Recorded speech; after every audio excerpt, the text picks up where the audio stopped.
We are going to film this. Budeme vlastne tú prednášku filmovať, Right? Because many who wanted to come could not come today, lebo viacerí, ktorí aj chceli prísť, nemohli prísť dnes. and many who are interested in this couldn't come. So we always put these lectures on YouTube. Takže dávame tieto prednášky nafilmované na YouTube, na internet. On the channel called Boží pohľad. A je to taký kanál, link na Boží pohľad. So if you think it is something interesting, you can recommend it to others. Čiže ak myslíte, že je to niečo zaujímavé, tak to môžete potom odporúčať druhým. So I just want to welcome you here today Chcem vás tu srdečne privítať and welcome you to our topic, which is going to be on Marxism and Christianity. Privítať vás na dnešnej téme, ktorá znie Marxizmus a Karl Marx a kresťanstvo. And it can be kind of controversial, so, Môže to byť taká kontroverzná téma, but we will see. a uvidíme. So I have a question for you at the beginning. Takže na začiatok mám pre vás jednu otázku. What is one of the biggest things that people complain about or people argue about? Čo je jedna z takých najväčších vecí, na ktorú sa ľudia okolo vás sťažujú alebo hádajú, argumentujú? No? What do you think? Besides religion, that seems to be they either argue about religion or Okrem náboženstva, o čom ešte ľudia zvyknú tak sa najviac sťažovať? Na čom? Politika. there you go.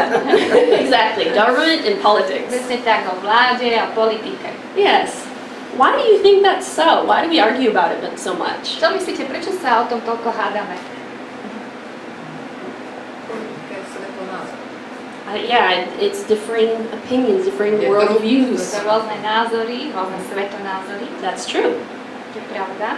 And also, it's another thing, it's easy to blame politicians or blame governments or economic systems for the problems they see in the country. Ale je tiež dosť ľahké obviňovať nejakých politikov, nejaké vlády alebo nejaké ekonomické systémy z toho, čo vidíme zle vo našej krajine. Or even things that happen to them personally, Alebo čo sa nám osobne deje. right? I mean, I know for Marx, he said the ones to blame were the capitalists and the ruling rich class. Viem, že Marx obviňoval za všetky problémy kapitalizmus alebo vládnúcu triedu. He said having private property was evil, and the poor worker, who had none, they needed to revolt against the ruling class. Povedal, že vlastne mať súkromné vlastníctvo je to zlo a že vlastne ten chudobný robotník, ktorý nič nemal, sa mal zoprieť voči vládnúcej triede. Right? But communism has fallen, at least in Europe. It has Ale fallen. komunizmus spadol, teda aspoň vo východnej Európe. And so now, what do people blame? Takže za čo teraz, alebo koho teraz budeme obviňovať? Koho ľudia obviňujú? Politikov, čo kradnú. Corrupt governments, yes. Corrupt government. Skorumpované vlády. Some people blame capitalism Niektorí obviňujú kapitalizmus or democracy. alebo demokraciu. Right? They think, oh, that's the cause of the problems. A to sú také alebo iné príčiny problémov. But yet, in both of these, they blame them because they think government should solve their problems. Obviňujú ich, alebo obviňujeme, pretože si myslíme, že vlády majú tieto problémy vyriešiť. But can you really blame the system, the economic system, or the governmental system? Ale môžeme naozaj obviňovať práve tie vládne systémy? After all, it is the people who determine these systems and who run them. Lebo koniec koncov sme to my ľudia, ktorí si volíme tie vlády a vlastne Yeah, they run them, yeah. a tých, ktorí vedú štát. The governments and economics, basically, they rise and fall based on the worldviews of the people who run them. Takže vlastne tie vlády a ekonomické systémy tak idú hore-dole podľa toho, ako si to ľudia zvolia a vlastne What do they believe? podľa toho, čo oni veria, aký majú svetonázor. Right. So, when it comes down to corrupt people, well, Takže there's a keď reason for hovoríme that. o tých korumpovaných ľuďoch, je na to nejaký dôvod. Right? So, now we're going to look at what is the worldview of Marx Takže teraz ako úvod povieme, že teda aký svetonázor mal Marx and what is the worldview of Christianity. a aký je svetonázor kresťanský. So, I can explain. So, what is a worldview, first of all? Takže chcem vysvetliť predovšetkým, čo to myslíme pod tým svetonázorom. Because every worldview has four parts that try to explain reality. Lebo každý svetonázor má 4 časti, ktoré sa snažia vysvetliť realitu. Basically, how the world works. Ako svet funguje. Right? First, there is a beginning. Najskôr je začiatok. How did the world get started? Ako svet začal? Or how did that belief system get started? Alebo ako to presvedčenie, ten svetonázor začal. Okay, that's the first one. You have to have a beginning. Takže to je prvé. Prvá časť toho svetonázoru je začiatok. Second, Druhý. then something went wrong. Druhá je, že niečo sa s týmto svetom stalo zlé. Right? There are problems in the world now. Vo svete sú problémy. Right? And who is to blame for that? Koho budeme obviňovať za tie problémy? Why do we have these problems? Prečo máme tieto problémy? Okay, that's the second one. To je ten druhý bod. Third, Tretie. because we have the problems, we now need a solution. Keďže máme problémy, potrebujeme aj riešenie. Right? We need something to fix out those problems. Potrebujeme niečo, ako napraviť tie problémy. So what or who can redeem this world? Takže čo alebo kto môže zachrániť tento svet? And then fourth is the conclusion. A štvrtá zložka je nejaký záver. How is it all going to end? Ako to všetko skončí na tomto svete. What's going to happen to us? Čo sa s nami stane?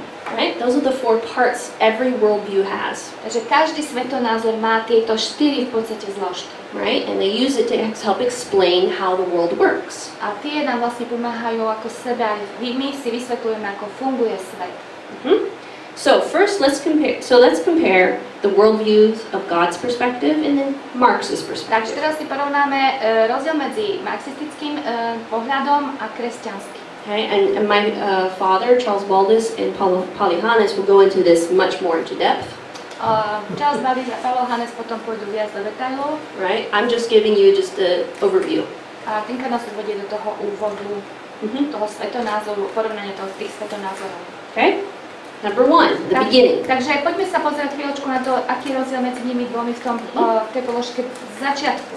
Right? First, according to God, Na začiatku, podľa Boha, this world and humanity was created by Him. tento svet a ľudstvo boli ním stvorené. He created us in His image, On nás stvoril na svoj obraz. and He gave us the ability to have a relationship with Him and others. Dal nám možnosť mať s ním osobne vzťah a vzťah s inými ľuďmi. And also to steward or to rule this world justly and have responsibility in this world. A tiež nejako viesť alebo manažovať tento svet podľa jeho vôle.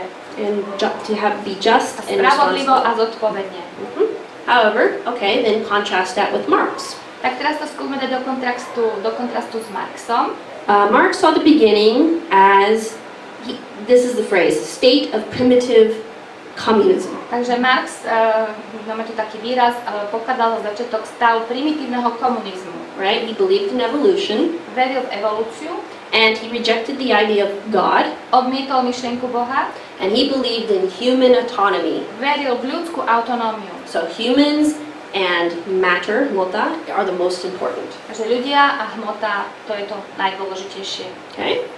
Second, Po druhé, according to God, podľa Boha, the big problem or the conflict that came into this world veľký problém a konflikt, ktorý prišiel na tento svet, came when mankind refused to trust Him.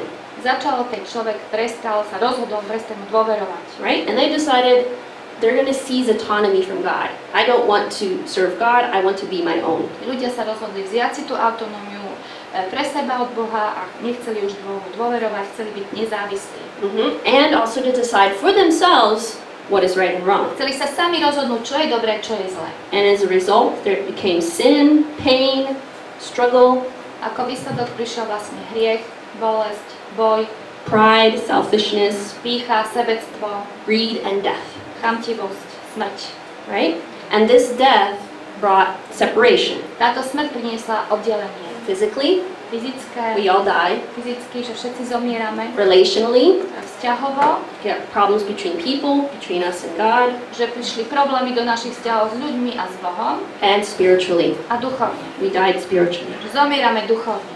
So, that's why when you look at corrupt politicians and governments, Toto je príčina, že keď pozeráme na to, prečo vlády zlyhávajú. right? It's human sinfulness, Dôvod je ľudská hriešnosť. right? Now Marx, as a contrast, Marx, na rozdiel od tohto názoru Božieho, Marx thought humanity was basically good. Ultimately, even though they did bad things sometimes, inside they were good. Marx videl ľudstvo ako v zásade dobre. Even if they made bad Aj keď decisions. robili zlé rozhodnutia, proste tá zásadná podstata človeka bola dobrá. And what was sin for him was the creation of private property Čo bolo pre ňom hriechom, to bolo práve vytváranie súkromného vlastníctva and the division of the classes, a rozdiel medzi triedami. right? So he blamed capitalism Takže obviňoval kapitalizmus as the source of greed and evil ako zdroj chamtivosti a zla in those who were in the upper classes, a aj tých, ktorí boli v tej vládnucej triede. right? But the question is humanity really good? Ale otázka je, že či je to naozaj tak, že ľudstvo je naozaj dobré? What do you think? Čo si myslíte? And third, Teraz tá tretia časť svetonázoru. we need a solution to fix that problem, right? Potrebujeme riešenie na vyriešenie toho problému. Right? According to Marx, Podľa Marxa he thought that redemption came through destroying private ownership. to vykúpenie, riešenie prišlo cez zničenie súkromného vlastníctva. And those who redeemed or saved humanity A tí, ktorí vlastne zachránili to ľudstvo, was the working class, to mala byť robotnícka trieda, right? And they would rise up against the capitalist oppressors, ktorá mala povstať proti kapitalistickým utláčateľom. right? That's how he saw the solution to the problem. Takto on videl riešenie toho problému ľudstva. But how did God see redemption? Ale ako Boh vidí záchranu? Well, because it's a sin problem, Pretože to je otázka hriechu, problém hriechu. right? Our redemption came through Jesus Christ. Naše vykúpenie prichádza cez Ježiša Krista. Jesus came to this earth to redeem us from sin. Ježiš prišiel na tento svet, aby nás vykúpil z hriechu. He paid the price with his blood on the cross. Zaplatil tú cenu svojou krvou na kríži. And that's why we can be free Môžeme byť slobodní from the consequences of sin od následkov hriechu and have eternal life with him. a môžeme mať večný život s ním. And now the fourth point. Teraz ten Last. posledný, štvrtý bod. How will everything end? Ako všetko skončí? According to Marx, he saw the end as a future utopia, Marx videl tú nejakú utópiu budúcnosti, where everyone would be perfected kde všetci budú dokonalí and they live in harmony with no class systems, a budú žiť v harmónii, alebo mali žiť v harmónii bez triednej spoločnosti. right? It sounds ideal, yes? Nie je to ako taký ideál však. Well, he actually kind of borrowed that from Christianity. V podstate on si túto myšlienku požičal z kresťanstva, Because, according to God, pretože podľa Boha one day Jesus is coming back. Pán Ježiš sa raz vráti, He'll complete that redemption that he started. on vlastne dokončí to vykúpenie, ktoré začal, He will restore this world and humanity, obnoví tento svet a ľudstvo and it will be perfect once again. a bude to znovu v dokonalom stave. And for those who've received Jesus' redemption, Pre tých, ktorí prijali Ježišovo spasenie, we will live and rule and be with him forever, budú equally. žiť rovnako všetci s ním v budúcnosti, navždy. So, remember, every worldview has 4 parts. Takže pamätajme, že každý svetonázor má tieto 4 časti. How did it begin? Ako to začalo? What's the problem Čo je problém? or conflict? Alebo konflikt? What's the solution? Aké je riešenie? And how does it end? A ako to skončí? So, what do you believe? Takže čo každý z nás veríme? Right? So let's look as we look more deeply into each one, into Marxism.